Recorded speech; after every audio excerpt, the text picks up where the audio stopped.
How's it going, everybody? Welcome back to New Mexico State Men's Basketball News. In today's video, we're going to talk about two Aggies, or two possible future Aggies, that could just be a great fit for the team. Guys that I'm really excited about, guys that I feel like have a decent chance, and I'll get into why I think they have a decent chance to commit here. Wearing my Coach Hooten shirt. I actually brought this because I'm wearing a Blazers shirt today because the Blazers play today. But want to wear this for the video because I feel like it just fits the video better. But let's get straight into this video and talk about some possible future Aggies. The first guy we're going to talk about has received multiple offers. His name's Colt Young. He played at ULM last year, University of Louisiana, Monroe. Pretty solid Division I program. Has always been a good program. Has produced some good talent, good players overall, and he averaged about 12 points and 3 rebounds there. So he was a go-to guy, one of their top guys for sure. Good scorer, can shoot the ball relatively well, and just give his all every time he's on the floor, and defends at a high level as well. So that's definitely a guy that could fit Coach Hooten's system really well, and a guy that I'd be really excited to see play for the Aggies next year. And it'll be his last year because he's already played 4 years, but he has that extra year. He played at Jackson State for 3 years, where he emerged into a bit of a star. Kind of a slow start his freshman year, only averaged about 3 points a game, but the following year he's able to average double digits and followed that up with about 9 points a game the following year. So a pretty good score overall. Took some time to get into that level, but played well and just dominated.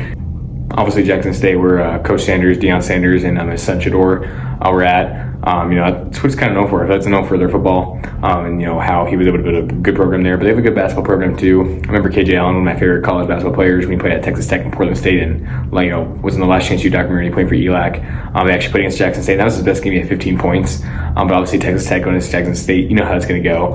And I believe that Colty was on that team. So it's funny how I've watched highlights of him before. I just didn't know it in advance that he could possibly be an Aggie. And when I posted that on Twitter, he liked my post, and so I'm not saying that means anything, but it could mean that he's possibly leaning towards us. So we'll see how that goes, and hopefully we can see him in a Aggie jersey next year. He's a guy I know I can talk about his defense a little bit. He can do other things than just score, but I feel like scoring is his main thing, more of a pure scorer. I had 28 points early in the year. I had another game where he had 27. So he's done a lot of great things. That his team only finished 6-25, so maybe that's why he's transferring. Like, hey, I want to go to a school that I can actually win at. And so he's a guy that coming here, not saying he might have this. He might not be able to score double digits every game, but he's a guy that can come here and kind of reminds me of maybe Deontay. How Deontay was averaging 15 at Cal State Northridge last year. Came here this past year, only averaged about 6 or 7 points a game, but was able to get done the defensive end.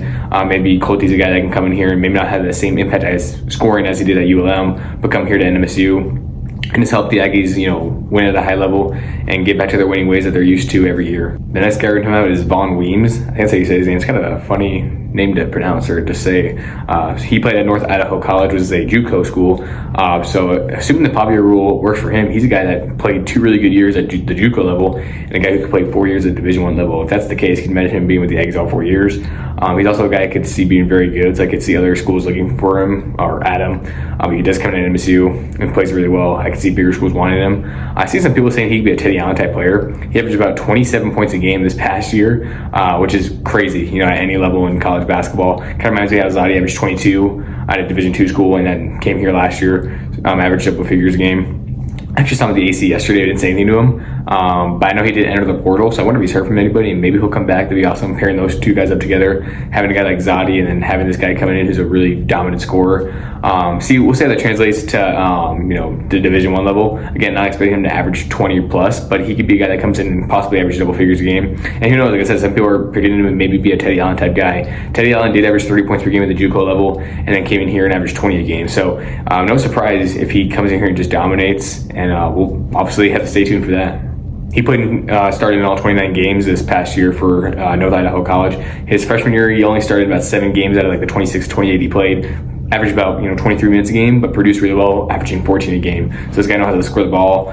This past year, obviously, he played about 35 minutes a game. He was always in the game and averaged about 27. So he knows how to get it done on the offensive end for sure. He's also just super efficient. Proved that he was just way too good for JUCO ball, which kind of, I want to say, confuses me or anything, but if he's that good, why'd he stay for 2 years there? But again, he didn't start his first year, so maybe that's why. His first year there, he shot about 57% from 3. That is insane. This past year was a little bit less, just under 40%, which is still great. To have 2 straight years scoring or shooting just under 60% for 3 would be insane. but he got more minutes, shot more shots, so he's obviously gonna miss a little bit more. Percentage went down a little bit, but overall, his field goal percentage, his freshman year was 62%, and this past year was 53%. So shot about 56 to 57% overall in his 2 years there, which again is just insane. Not only is he scoring at a high clip, he's also shooting at a high rate, and that's a great combination. You see a lot of guys in the NBA, kind of reminds me of Donovan Mitchell, how like they'll average 25 a game, but on 25 shots. Vaughn seems like he's a guy that can do it really efficient. Don't be surprised if he comes here and has 20-point games on 10 shots. And I'm not sure how much free throws he draws, but that could obviously help him out a little bit. I don't think he'll be like Shea and be a free throw merchant is what people like to call him, but I think he can come in here and just impact us at a high level and score the ball very well. Probably do some other things as well. He's an athletic guy. He can dunk and stuff, obviously. But his shooting ability and his scoring ability, offensive, powerhouse is what's going to help us out a lot for sure. If he decides to come here, his other offers are from Green Bay, Nevada, and Ball State. Green Bay and Ball State. I know Green Bay was really bad at basketball this past year. Former Aggie Anthony Roy actually played for them, and he only played in 11 games, but led all of NCAA in scoring. But if you look at the leaders, he might not be up there just because he only played in 11 games due to an injury. They only won like 4 games on the year, and they only had 2 wins for the longest time. They lost to a Division II school, and their coach called him a nobody, and they lost him like, I don't think it was double figures, but they did lose to him. It's pretty embarrassing. Ball State, not sure how great their basketball program is. I know their football team wasn't too bad this year, I don't think. Basketball-wise, I didn't keep them a whole lot. Nevada's always going to be, they're, the Mountain West, tough conference, high level of play. But I feel like the Aggies might be his best option. So we'll see if he decides to go with us, and I hope he does. I'm sure you guys hope that as well. Because if he can be anything like a Teddy Allen type player, or just score the ball as well as he did, at the JUCO level, then we're getting a, high value player for sure. His free throw shooting is not bad. He shot about 78, 79% this past year. His first year, he only shot 65%. So it's funny, his free throw shooting and his three-point shooting were almost the same, which is crazy. But his free throw shooting got better, so hopefully it's good for us because we need guys who can shoot the free throw ball really well. Like I've been saying, we need posts and we need guys who can shoot, especially from the free throw line and from 3. And I feel like this is a guy that can definitely do all those things. Obviously, he's not a post, but he can do, he can provide a lot of great scoring for us and a lot of great shooting for us. And we have some other posts coming in as well that I'm really excited for. Like I said, the big guy coming in, he'll be a freshman. And hopefully Coach Wooden can, start to recruit more posts as well. Kind of like we did last year. Got a lot of guards, then we got a lot of posts after that. It seemed to work well, so I'm sure he'll do it again. And, if it's a recipe for success, why not go for it? I know he's going to try to get some really good defenders as well. So we'll see what he decides to do in this offseason. And hopefully all that stuff's not like done soon. Obviously, you got to take your time with it. But I do expect us to actually sign some of these guys that we've been talking about by the end of this month and then throughout the summer. And I'm expecting by August for us to have at least 13 to 15 guys. With all those guys being new, we'll have some key returners like Gabe, Jacoby, Marvin. Hopefully Peter possibly is able to come back, and that'd be great. And hopefully we can be a threat to Conference USA. Our first year in Conference USA, we were toward the bottom. This past year, we were right in the middle. A lot more of a threat than we were the year prior. A lot better of a team overall, and a better conference in my opinion. It was the same conference, but way tougher teams, way tougher leagues. You saw teams like Middle Tennessee improve a lot, Jacksonville State improve a lot.